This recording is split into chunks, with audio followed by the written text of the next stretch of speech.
Hello, I am live again and it's another actually planned live. So every week in the Facebook group I am giving everyone the option to choose what you would like to see me talk about each week. And this week it was a bit of a tricky one. It was between two different topics. I think it was on general manners or freedom walks. And because I probably talk about like general manners quite a lot, I decided to go with freedom walks. So I've put with a little emoji there. So today I'm going to be talking freedom walks. Like, I'm going to be talking what are freedom walks, keeping an eye on my puppy trying to throw around an ostrich bone. And talk about what are freedom walks, what are the benefits, how you can carry them out. And loads of details about walks in general.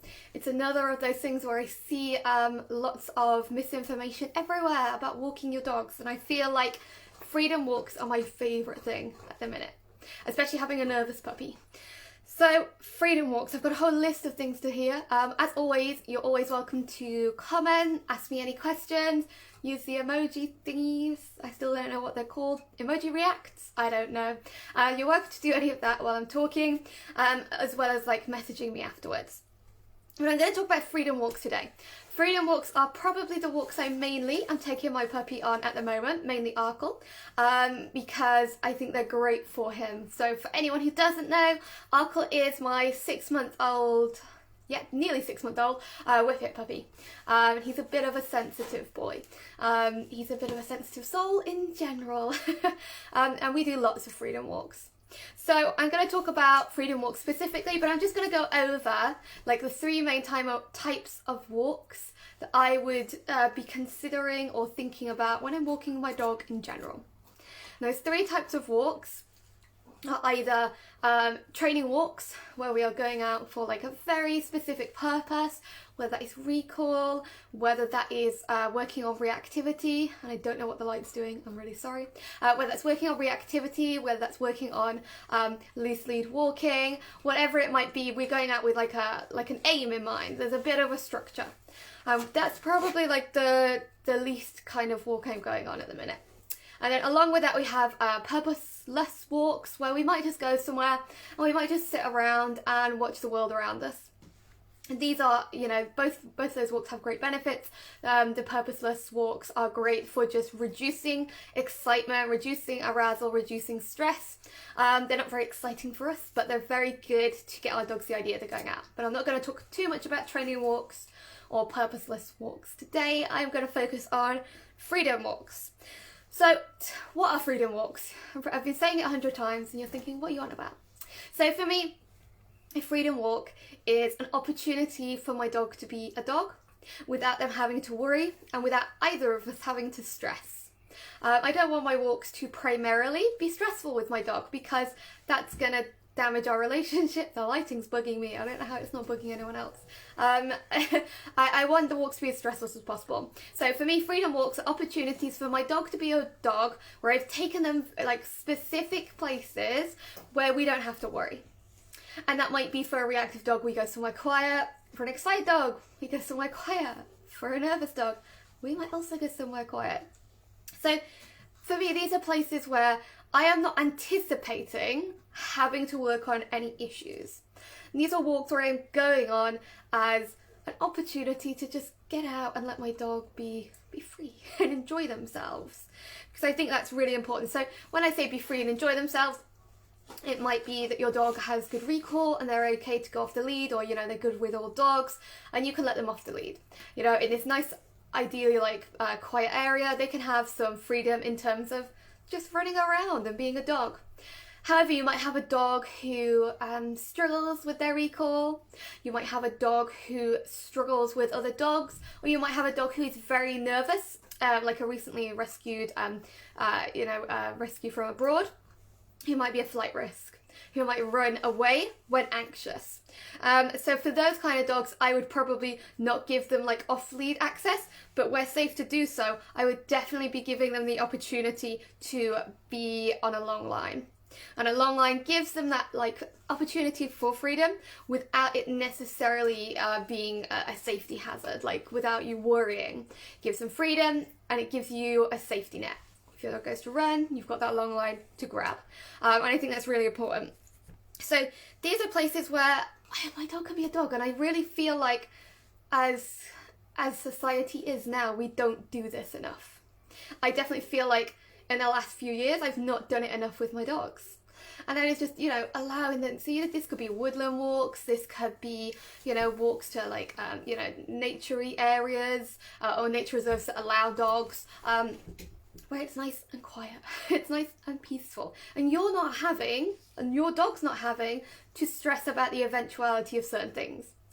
You know, you can't bubble wrap for life, things might pop up, that's just life, unfortunately. But the idea of these walks is, we don't need to stress. When my dog, so when Arkle is on his freedom walk, which he has most days a week at the minute, we tend to, though not always, we do try and vary it, tend to go to the quarry, and it's just great. I can have him on his long line, and in all honesty, we're probably at the point with him being a puppy, I can just let him off the lead, his recall's really good, he can just run. He can either run, which is, you know, Whippet's primary aim in life, run, or he can sniff, you know, there's long grass for him to run through, there's a stream for him to paddle in, which he surprisingly likes. Most Whippets don't like water, so you might correct me. Someone might correct me. And he just gets the opportunity to have fun, and honestly, it's one of the least stressful walks that we have, in that he's not like a overly stressed dog, he just panics a little bit. But each day that we've done these freedom walks, I have found that he is much less stressed day to day. So our walk there is less stressful. We don't drive, so we have to walk. But you could ideally, even better, drive to these places. When he's got his freedom on his long line, we're not having to do constant relentless work on loose lead walking. We're not having to work on worrying about a dog across the road, because you tend to find that once your dog has space, and they have the freedom to be off lead or on a long line, they do tend to make better choices. I don't know if any of you find that, but when your dog has freedom, and it always sounds like counterintuitive, but they tend to make better choices because they don't feel restricted by the lead. They have more things to interest them in their environment. They are far more engaged with what's going on. They are less concerned about the hundreds of other things that we might have on our day-to-day walks that are busy. You know, if we're going somewhere that's quite popular, we might have loads of dogs that they can see, there might be traffic they can hear, there might be children nearby, whereas I'm thinking of walks where we're literally, our aim is maybe to encounter as little as possible. So, you know, why would I do a freedom walk? I think it improves my dog's quality of life quite significantly. My dogs, he's flailing around. If you hear a thud, the ostrich bone has gone on the floor. It's quite a big bone, I'll show you at the end. I feel it improves my dog's quality of life. Dogs weren't, there's never been, I'm rubbish at, there's the thud. Hang on, let's give you that. I told you it was coming. Dogs weren't made to just trot on a lead all day, and they weren't made to handle really busy situations. There are very few breeds that were perceived to be robust enough to handle like a busy life, walking into town every day, dealing with hundreds of different things. Because if you think about your day-to-day walk, maybe there are hundreds of triggers that you don't know about. Maybe they don't like the sound of a cyclist coming past, or a jogger nearby in high vis.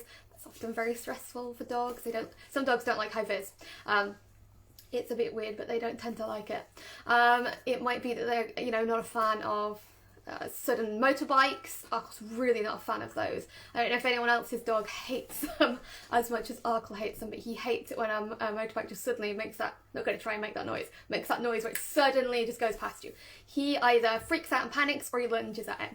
He doesn't like it. So there might be hundreds of things, like on what you may be doing on your normal day-to-day walk, that are actually stressing your dog.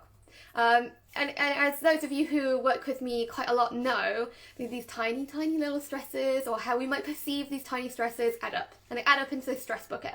Too much stress leads to less good choices. It's not that they're intentionally making bad choices, it's just how the dog handles stress.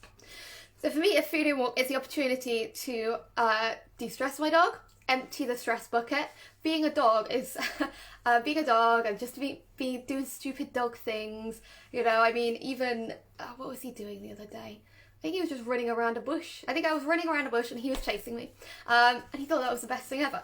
And that's de-stressing because it's a positive thing. Nothing negative is happening. Nothing is over-exciting him. There's nothing terribly stressful either way going on. It's not like Disneyland, but it's not torture. It's neither of those. I've gone off on my path there, haven't I? Full of hay fever. Tree pollen, apparently. I don't know. You would think with snow I wouldn't get it. But anyway. So for me, it de-stresses my dog. It allows them to be a dog and it meets natural needs. It meets natural needs and I think that's really important. Most breeds need the opportunity to have a bit of a run. You know, and I know that people can take that the wrong way, and I understand that some dogs don't have a good recall and some dogs will struggle with that opportunity, you know, to not check in with us. Some dogs are going to struggle, but that's where your long line comes in. You know, make sure it's on a nice harness and ensure that they're getting the opportunity. I'm not going to nag my dog usually a lot on these walks. I'll practice recall maybe now and then on my freedom walks. Like if it comes up, I'm going to practice it. If my dog chooses to engage with me, we're probably going to do stuff together, right? But I'm not using these walks to make my dogs do anything with me.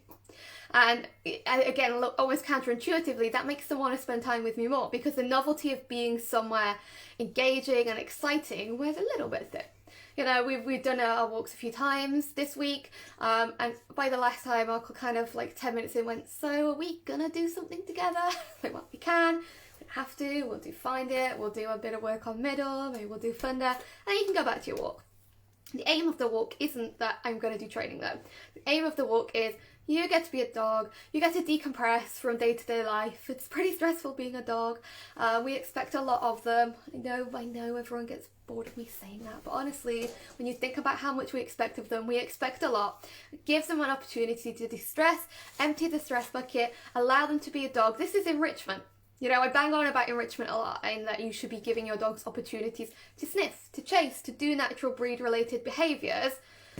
But we're only doing this artificial enrichment like these licky mats or these Kongs or these other things because we're doing potentially less of, I can't quite see your question, but I'll come to it in a moment, sorry. But because we're doing less of the natural dog stuff, if that makes sense. Dogs don't need as much artificial enrichment in that sniffle mats, Kongs, licky mats, blah blah blah, you know what I mean? They don't need as much of that if they're getting the opportunity to be a dog, because enrichment is only the supplementation of something they're missing out on.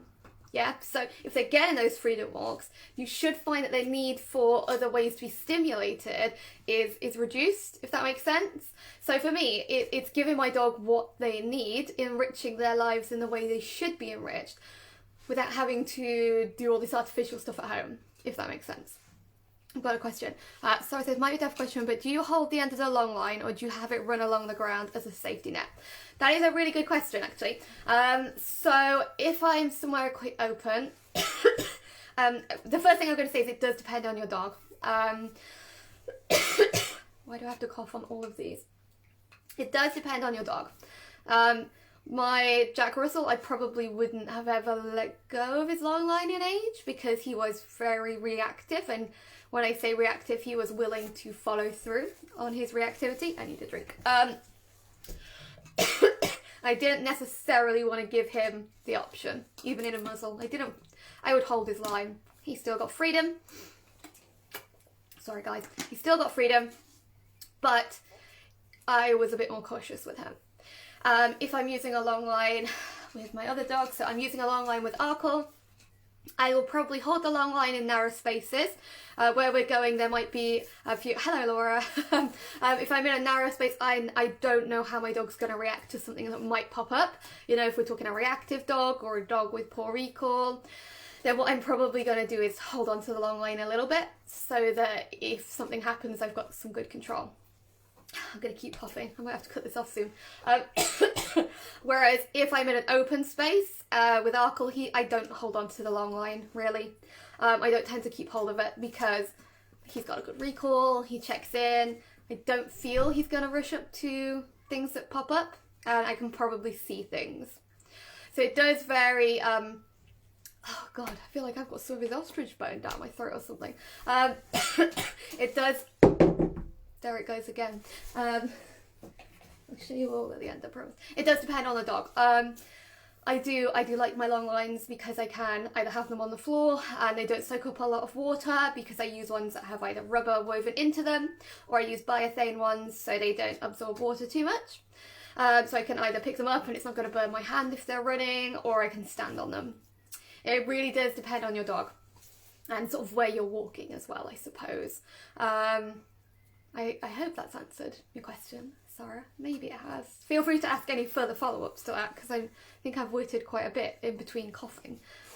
It's also possible you didn't get any of that because I was coughing, so it could be it could be either way. I'm not sure how much longer I'm going to cough, but it's quite possible it's going to be a lot. You all know I have notes. I'm checking them. I have brain fog and a puppy. I can't remember all of these things. So for me, it's not just about my dog though. I personally find these freedom walks less stressful. I personally love going out and not having to worry about what bad thing might happen. I like going out with my dog because that's what I got my, if we think about why you got your dog, I got my dog to go out on walks and not worry and just spend time with my dog. I'm gonna cough again. I didn't get my dog to deliberately just go out and like be around loads of people and dogs. I want my dog to be happy, and if he's not stressed, I tend to not be stressed as well. So these freedom walks are good for both of us. I feel a lot less stressed after doing these than if I was doing like a regular walk. If I was walking, let's say, into the bail gate, where potentially we might have people insisting their dog meets him, or their dog might bark at him quite excessively. That would be quite. I have to be quite aware when I'm doing those kind of training walks. I have to be aware of what's going on all the time. And although I definitely have to be aware on my freedom walks, I feel like the locations I choose, which is always going to vary, depending on what kind of walks you enjoy or your dog enjoys, I don't have to worry as much. I've picked places where I don't need to stress as much. And I find that helps both of us, because I want to enjoy the walk as much as my dog does, and you should want to enjoy your walk as much as your dog does too. It's like I spoke to someone recently in a consult, and I suggested for a little while trying to avoid dogs with her reactive dog, and she was like, "Oh, thank God, thank God you said that. I thought I had to go out and meet all these dogs, and it was stressing us all out, and we weren't actually enjoying our walks. They weren't very nice at all. I'm pretty happy I can now avoid them. You've told me to, and I have permission." But you didn't need my permission. You can always avoid dogs. For everyone, but it's one of those things where we often feel like we have to do a specific thing, but if we are getting stressed, it's not, our dog is going to pick up on that to some degree, and it's not going to be enjoyable for both of us. So I think freedom walks are walks we should be doing regularly with our dogs. In fact, for me, I feel like they should be the primary walk that I'm doing between my 3 walk options, which is, I'm going to have to go soon, I can't stop coughing, which is either freedom walks, purposeless walks, where I go out either in the car, maybe I'm taking the dog through a drive-through or click and collect or something they don't find stressful, or I'm taking them somewhere to watch things and do nothing really, or my third option, which would be like a training walk, or maybe like a structured walk, whichever word you want to use, where we are going out and we are working on something specifically, like lead walking, like not reacting to dogs, like making positive associations with noises. I definitely need to do quite a few of those training walks and quite a few of those purposeless walks, but I want to sort of balance it. I don't want to overstress my dog. I don't want to overface my dog. I want my dog to be having fun, especially when I have a young dog, especially when I have a reactive dog, especially when I have an anxious dog. Any dog. I'm not going to be picky. Any dog. So for me, a freedom walk is going somewhere that you can both enjoy, where you're not anticipating you're going to see loads of triggers. You're not anticipating that you are going to encounter clearly this antihistamine has not worked well, where you're not going to encounter the things that your dog might worry about, or might worry is either way, whether that's obsessed from excitement or worry as in, keep it away. I don't want to go on loads of walks like that, so I'm going to pick out my freedom walk to be somewhere fun, somewhere engaging, somewhere my dog can be a dog that gives them natural enrichment. It meets their needs. So, I think that's all my notes while I'm choking. This has gone well, as you can all see. It's good fun, because I've got another one after this with some of you who are here. I might... Yeah, some of you who are here. I might stop coughing by then. Does anyone have any questions at the moment? Ask away, ask away. Any questions at all relating to walks, how you would walk, where you might go for these freedom walks, what you might do? Ask away. Sometimes we do find it's. We like find it's. Find it's underrated in my opinion. I think they're the best thing. I honestly do. I think, and I can honestly say that Arkle is a lot less stressed. Now I have stopped pushing the idea of not having stressful walks, but like, you know, right, we're going to go to, let's say, Tesco car park, and we are going to do training around the things, or we're going to go to the Bailgate, and we will get used to it. Yeah, I know we still do a degree of that, but it's probably in a different way, because these freedom walks boost his confidence anyway, because he is having consistently good experiences. He's having consistently good experiences that result in consistently good outcomes. And that means he's going to be more optimistic. He's going to be more likely to be happier when we do those training walks. He's going to be more likely to react with a positive mindset, with optimism, than a negative one. And in the same way with an excited dog, I'm not having to ensure that they are doing large amounts of self-control every day, because if I'm doing a self-control like training walk every day, twice a day, some of you might even do 3 times a day. I probably personally wouldn't, but you know, it's always person to person. If you're doing that training walk every day, that takes a lot of self-control, right? And I'm thinking about the excited dogs now. That takes a lot of self-control. It takes a lot of self-control to walk nicely. It takes a lot of times, I'll take a look at that in a moment. It takes a lot of self-control to not jump at people. It takes a lot of self-control to pay attention to you and to do the things you might want them to do. But if we're taking up all that self-control out on our walks, and maybe with young dogs specifically here, dogs only have so much self-control. Like, if you're forced to be controlled about everything in your life, it's going to spill out somewhere. So if we're trying to force control on a training walk every day, twice a day, 3 times a day, I'm probably going to end up with a dog who is potentially, always potentially, a bit overexcited in the house. Maybe they can't settle. Maybe they're a bit mouthy, over mouthy, because they're in a life of like, you must control yourself. And that's quite stressful. Whereas these freedom walks give them the opportunity to just, you could say, be free, freedom. You can enjoy yourself. And then they've got more reserves for self-control because they've got all their needs met. They've had a run, they've had a chase of something imaginary, if it's Arkle.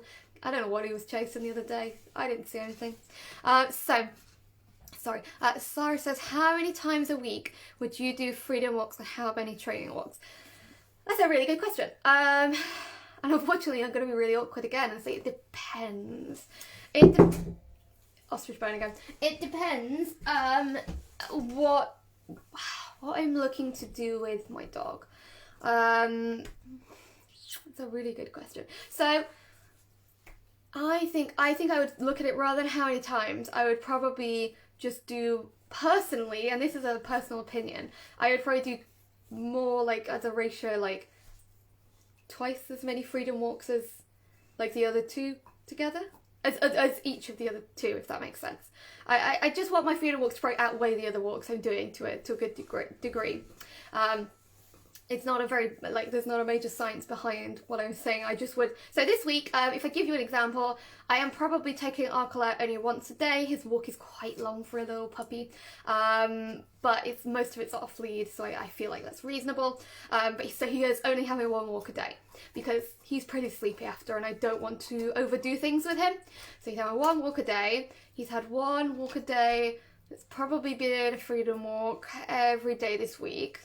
And I have to tell myself that I think we will do 2 purposeless walks the rest of the week, and I will probably try and add in 2 training walks. I have to do the training walks because they are the ones that are going to change the behaviour of my dog. So I have to, personally, I have to push myself to do those at the minute. But I am going to make sure that they are on days when my dog's in a good mood, they are not stressed, they've not recently had a bad encounter, and then I'm going to do those, and they might be still shorter than the walks that maybe I had planned originally in my head. It might be a shorter route, it might be less exposure, but I am going to make sure I'm doing those training walks. They're just probably going to be lesser. So I think this week it would be 5 freedom walks for Arkle, which is probably quite a few. But we also quite like these anyway. And then I will do 2 training walks, at least 1 purposeless walk at least. I think that's probably what we're going to be doing this week. This week's not quite gone to plan in all honesty, but I think that's what we're going to do. I probably should have done maybe one of those as well today, but I had a bit of a fall yesterday when I was out on my walk, and I'm in quite a lot of pain today. So we actually haven't done a walk today, in all honesty. And I guess that's the same thing as well. I wouldn't force my dog out if neither of us are feeling too well. I don't know what I did to this arm, but it hurts. Laura says, freedom walks are my favourite walks. If I don't see anyone, that's a good walk, and I don't have a naughty dog. Yeah, absolutely. I mean, honestly, I feel like I spent years really desperate to have a dog who I could take out and socialise. You know, I had Marley, my reactive dog, and we were very much taking him out early, avoiding triggers, as well as doing our training walks. And I was like, I can't wait to have this dog I can take everywhere. And then I realised I don't, I kind of not that bothered about seeing people on my walks. Am I the only one like that? Well, clearly Laura's a bit the same. I realised, like getting Arthur, he was quite sociable for a long period of time, and I found sometimes bumping into people a bit frustrating. I was like, oh, can you call your dog? He's kind of, you know, annihilating my dog on the floor here. Could you call him? And I started to take quieter walks as I kind of enjoyed them more. And I get that's probably just like a, you know, individual personal preference, but I feel like we have it rammed into us as like a societal thing, and like social media and all of this, that we want this dog, we should have this dog, we can take anywhere and everywhere, and we should enjoy it, and we should take them on marches around the city, and we should take them through busy dog parks and fields, and I'm not particularly sure I enjoy that. I like taking my dogs for quiet walks into town. I like taking my dogs out with me and they're enjoying my company, but to be honest, I quite enjoying our walks at the minute, which is probably why I haven't done much of the training ones, which I need to do, because he's a puppy and he does need them. But I think it's good. My dog, I love watching my dog be a dog. I just think it's the best thing in the world. I didn't want a robot, I wanted a dog, and the dogs do stupid things, and they can do stupid things and enjoy themselves with freedom. So I think I agree with Laura there. It might just be us, but I think they're good. Does anyone else have any more questions while I'm babbling on? But yeah, I think I'm always blaming like social media and society, but I think there are all these things that we are told you must do, and you must do this, and you must enjoy it, and you must. I think there's a load of nonsense out there. I think there's a load of nonsense, which is why I like doing these, because I like saying there's a load of nonsense out there, and there is maybe some better information. But yeah, honestly, if you enjoy freedom walks, do loads of them. It depends what your long-term goals are, I suppose. Yeah, I think that's what it comes down to. Right, so we have talked today. I'm not going to go on too long because most of you probably want to go now. And I've got a class shortly after this, an online one. So I've talked freedom walks, through coughing excessively, at least we're on Zoom. You all know I have hay fever and asthma and everything. Every medical condition possible. We've talked freedom walks. Freedom walks are giving your dog an opportunity to be a dog without worrying about stresses, without worrying about other people, without worrying about other dogs, whatever it might be that you might have your dog worry about on day-to-day walks. You're taking them somewhere to be a dog, to enjoy life, either off the lead or on a long line. I mean, if you really, really wanted in these quiet places, you could have them on a short lead. If that's how you feel safest, if that's how you feel happiest, I'm not gonna, chastise you for that. But I definitely think they get the absolute best out of having a bit of freedom. You're gonna do these regularly, and it's gonna help you. It's gonna help you and your dog. It's gonna help you and your dog bond, I think. I have such a... I feel so much closer to Arkle doing these nice freedom walks. I think he enjoys them. He trusts me more because I'm not consistently making him do self-control or putting him in situations where he's stressed. So he is thoroughly enjoying them, and I'm seeing different aspects to good aspects that come out in him. He's a lot happier to train. He is actually a lot less nervous meeting dogs. You know, we definitely, for us, we do sometimes come across dogs on these walks. You can't, unfortunately, usually avoid everything in life. Something's going to pop up. And Uckle is a nervous puppy. He has a problem where if he's on lead and he's meeting a bigger dog, he will wet himself, basically. He's a bit conflicted. It's all a bit much for this. But when he's on his freedom walk, where there are less things going on, there's less traffic going by, there's less people, he has the freedom to move on his long line or off the lead, he's actually not that bothered with dogs. He says a quick hello and then we carry on our walk.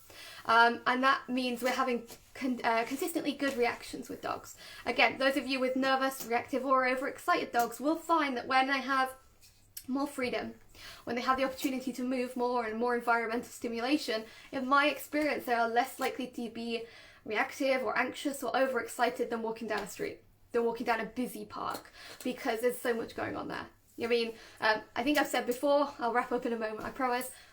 My reactive dog, Marley, he is a million times better when we go out to the woods. Almost to the point it's almost unrecognisable. I will never forget the day a black Labrador ran up to us with off the lead, and no offence to black Labrador owners, this is just something that is a thing with reactive dogs. They're not a fan of them a lot of the time. And this black Labrador came running over, and Molly hates them, and I was like, oh goodness, what's he gonna do? He sort of looked at it as if to say, I'm not a huge fan of you. And then he carried on, and he just was like, whatever, black Labrador, I'm in the woods. I've had a lot of training recently, but I've got the freedom to move on my long... I think he was even off the lead. He was off the lead because I was a bit panic-stricken that he might like run off in fear, but he kind of looked at it and went, I'm going to walk away from you. And that was it. And he's just so much happier on those kind of walks. Yes, there's always a slight possibility, depending on where we're going, that we might bump into stuff, but there's a lesser possibility than like busy places that you expect to see people, that you expect to see dogs. And I think that's what I'm getting at, is it's just that lower probability of encountering something that might be a big deal to your dogs. So, anyone got any questions? I'll show you the ostrich bone in a moment, for those that don't know. I'm a big fan of these, because this has kept my puppy busy for how long now? How long have I been talking? 38 minutes. Ready? This is magic. I'm just going to point this out while you're all asking. This is our ostrich bone. It's pretty good. It's pretty exciting. I'm sure you can all agree. I'm not going to smell it. It doesn't smell that bad, to be fair. These are good. These are good stuff. I mean, he's barely got anything off this. He's been at this for 38 minutes and he's had a few more chews. It's really lightweight. That could have gone worse. Why do I try and do stuff like that? I don't know. It's really lightweight, and it doesn't splinter. It's got like a honeycomb texture. So for those of you with teething puppies or any dogs, again, this is a great de-stress. This is a great de-stress chewing, and he could be at this hours. I'm going to be quite happy if he is because he'll keep him a little occupied until I need him a bit later in a class. They're super lightweight. I think they float. Do they float? One of you might know if they float. I feel like they float. I'm not sure why that's an important piece of information, but just to show you how lightweight it is, I'm pretty sure they float. But these are great. And they are good to de-stress your dogs as well. I will probably be taking this out for a purposeless walk later in the week because it's the only thing that's occupying him for long periods. It's just great for his teeth. His teeth are falling out like crazy at the minute, so we're a big fan. So, I can't see any more questions, so I will wrap up and then I'll let you all go and enjoy your evenings. Some of you I will see later. But freedom walks are great. I want you to try some freedom walks. I think that's what I'm trying to say. I want you to try some freedom walks and I want you to tell me how they go. I want you to let me know how your dog does with them, take some photos. I think if you're in the reactive dog group, I made a post of good places. I think I can probably try and pop that in the main group as well. That are just nice places to go and enjoy and relax. Though I'm very aware that telling everyone all these places might result in loads more people, but the time that you walk helps as well. I'm very lucky with the times I can walk.